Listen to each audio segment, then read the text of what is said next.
Hello বন্ধুরা, আজকে বানাবো চিংড়ি মাছের খুব সুন্দর এবং একটা সুস্বাদু একটা রেসিপি। তা আমি চিংড়ি মাছের রেসিপিটা কিভাবে বানাই সেটাই তোমাদের আজ দেখাবো।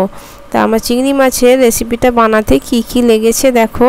এখানে 400 গ্রাম মতো চিংড়ি মাছ নিয়েছি। এটা আগে থেকে ধুয়ে বেছে রেখে দিয়েছি। আর এটা দেখো দুটো ছোট ছোট টমেটো আমি পিস করে কেটে রেখেছি। 3টে স্লাইস করে পেঁয়াজ আমি কেটে রেখেছি। আর লম্বা লম্বা করে আলুগুলো কেটে ভালোভাবে ধুয়ে রেখে দিয়েছি। আর এখানে দেখো চিংড়ি মাছের মধ্যে লবণ আর হলুদটা আমি মাখিয়ে নিচ্ছি। তো লবণ আর হলুদটা মাখিয়ে আমি চিংড়ি মাছটা ভেজে নেব। আমার চ্যানেলের নাম প্রেজেন্ট অ্যান্ড ফিউচার। তো আমার চ্যানেলে যারা নতুন বন্ধু তারা চ্যানেলটা প্লিজ সাবস্ক্রাইব করে পাশে থাকা বেল আইকনটা অল করে দেবে, তাহলে খুব তাড়াতাড়ি আমার ভিডিওগুলো তোমাদের কাছে পৌঁছে যাবে। আর আমার চ্যানেলে যারা নতুন বন্ধু তাদের কাছে আমার একটাই অনুরোধ, প্লিজ আমার একটা লাইক করে দেবে আর চ্যানেলটা একটা সাবস্ক্রাইব করে দেবে। আর দেখো আমি এখানে গ্যাসের মধ্যে একটা প্যান বসিয়ে দিয়েছি। প্যানে তেল দিয়েছিলাম, তেলটাও গরম হয়ে গেছে। এবার আমি চিংড়ি মাছগুলো ভেজে নেব। তো চিংড়ি মাছ তেলের মধ্যে দিলেই লাল হয়ে যায়, খুব বেশি ভালো ভাজার দরকার নেই। চিংড়ি মাছ ভাজলে পরে চিংড়ি মাছ একটু রাবারের মতো শক্ত হয়ে যায়। জাস্ট হালকা কালারটা চেঞ্জ হলেই আমি চিংড়ি মাছটা নামিয়ে নিলাম একটা প্লেটের মধ্যে। দেখো তা চিংড়ি মাছের এরকম রেসিপি খেতে খুব ভালো লাগে গরম ভাতের সাথে, আর কিছু লাগে না।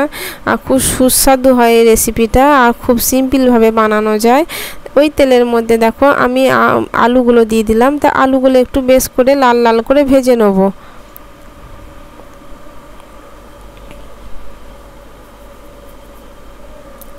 তো আলুগুলো দেখো মোটামুটি আমার ভাজা হয়ে গেছে, কালারটা অনেকটা চেঞ্জ হয়ে গেছে।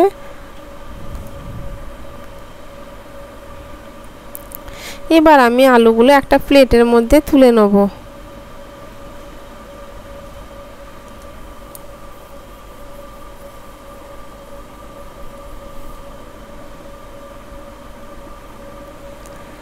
ওই তেলের মধ্যে দেখো আমি একটু ফোড়ন দিয়ে দেবো। তা এখানে আমি তেজপাতা দিলাম, আর দুটো ছোট এলাচ, আর এক চিমটে মতন আমি ওই দারচিনি দিলাম।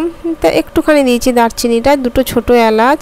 তা এটা একটু ভেজে নেবো। তা একটা ভাজলে একটা সুন্দর ফ্লেভার বেরোয়। তা ফ্লেভারটা বেরোলে খুব ভালো লাগে দেখবে তেজপাতা, দারচিনি আর এলাচের।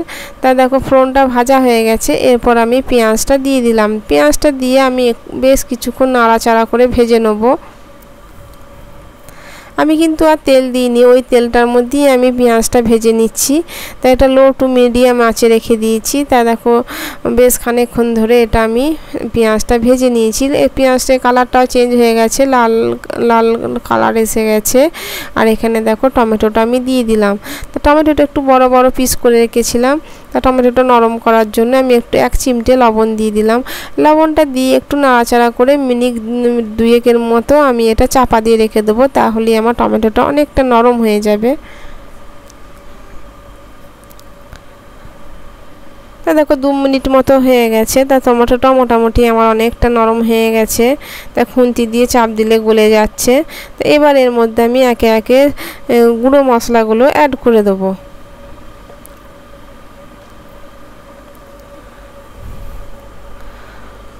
তো এখানে দেখো ছোটো চামচের 1 চামচ ধনের গুঁড়ো দিয়েছি, 1 চামচ জিরের গুঁড়ো। তো আমি এই চামচের মাপ করে সমস্ত মশলাগুলো দিয়ে দেবো। এখানে আমি লঙ্কার গুঁড়ো দিয়ে দিলাম, ঝাল লঙ্কার গুঁড়োটা। তা ঝালটা যে যেমন খাবে দেবে। কাশ্মীরি লঙ্কা গুঁড়ো দিয়ে দিলাম। ছোটো চামচের 1 চামচ হলুদ গুঁড়ো দিয়ে দিলাম। আর ওই চামচেরই 3 চামচ মতো আমি আদা রসুনের পেস্ট দিয়ে দিলাম। তাই আদা রসুনের পেস্টটা দেওয়ার পর আমি একটু জল দিয়ে মশলাটা বেশ খানিকক্ষণ ধরে আমি কষিয়ে নেবো। তাই রেসিপিটা খুব তাড়াতাড়ি হয়ে যায়, খুব সহজ রেসিপি একটা, খেতেও দুর্দান্ত এবং অসাধারণ হয়। তাই এই তরকারিটা পেলে আর কোনো সাইড ডিশ লাগে না, এটা দিয়েই মনে হয় সব ভাত খাওয়া হয়ে যায়। তা খেতে এটা খুবই সুস্বাদু হয়েছিল, অসাধারণ হয়েছিল। তা তোমরা একটু বাড়িতে এইভাবে বানিয়ে দেখো, তারপর আমাকে কমেন্ট করে জানাবে যে রেসিপিটা কেমন হয়েছে। তা দেখো এই মশলাটা কষানোর সময় আমি 1 চামচ চিনি দিয়ে দিলাম, আর ছোটো চামচের একটুখানি গরম মশলা দিলাম। তা গরম মশলাটা দিয়ে কষিয়ে নিলাম।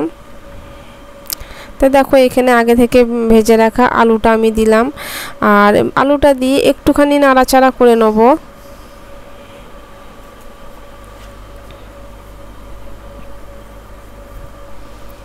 তো একটু আলুটা দিয়ে নাড়াচাড়া করে নিয়ে এবার আগে থেকে ভেজে রাখা চিংড়ি মাছটাও দিয়ে দিলাম। চিংড়ি মাছ আর আলুটা আরও একটু নাড়াচাড়া করে নেব। তো গ্যাসের ফ্লেমটা আমি একবারে কমিয়ে রেখেছি, মানে মিডিয়াম ফ্লেমে রেখেছি, দিয়ে আমি মশলাটা কষাচ্ছি। দেখো আলু চিংড়ি মাছ দিয়ে কষানো হয়ে গেছে। তো এর মধ্যে আমি এবার একটু গরম জল অ্যাড করে দেবো। তো গরম জলটা আমি আগে থেকে করে রেখেছিলাম। তো গরম জলটা দেওয়াতে দেখো ডক ডক করে ফুটে উঠবে সাথে সাথে। তা দেখো চিংড়ি মাছের তরকারিটা আমার কত সুন্দর হয়েছে দেখতে। এবার এর মধ্যে আমি পরিমাণ মতো লবণটা দিয়ে দেবো। পরিমাণ মতো আমি লবণটা দিয়ে দিলাম। এবার আমি এটা একটু নাড়াচাড়া করে আমি একটা চাপা দিয়ে দেবো। তা 5-7 মিনিটের মধ্যে আমি চাপা দিয়ে রেখে দেবো, যাতে না আলুগুলো যতক্ষণ না সেদ্ধ হচ্ছে।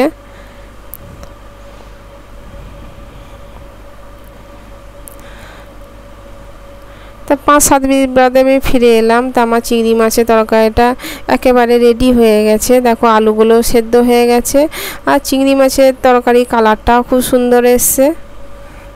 তো এটা একটু রেস্ট রেখে দেবো, ঠান্ডা হয়ে গেলে এটা আমি পরিবেশন করব। একটু ঠান্ডা হয়ে গেলে দেখো আমি নামিয়ে নিয়েছি গ্যাস থেকে। তা চিংড়ি মাছের তরকারিটা দেখতে খুব সুন্দর হয়েছে, কালারটা খুব ভালো এসেছে। আর যে কোনো জিনিস দেখতে সুন্দর হলে খেতেও সুন্দর হয়, আর খেতে তো অসাধারণ হয়েছিল। তা আমি তোমাদেরকে আমি বলছি এইভাবে একবার বানিয়ে দেখো বাড়িতে, তারপরে আমাকে কমেন্ট করে জানাবে তরকারিটা কেমন হয়েছে। তা দেখো মোটামুটি আজকের আমার রেসিপিটা হয়ে গেছে। তা বন্ধু তোমরা আমাকে প্লিজ কমেন্ট করে জানিও যে আজকের রেসিপিটা কেমন হয়েছে। তো এরকম সুন্দর সুন্দর রেসিপি পেতে হলে আমার চ্যানেলটা অবশ্যই সাবস্ক্রাইব করে দেবে, পাশে থাকা বেল আইকনটা অল করে দেবে, তাহলে খুব তাড়াতাড়ি আমার ভিডিওগুলো তোমাদের কাছে পৌঁছে যাবে।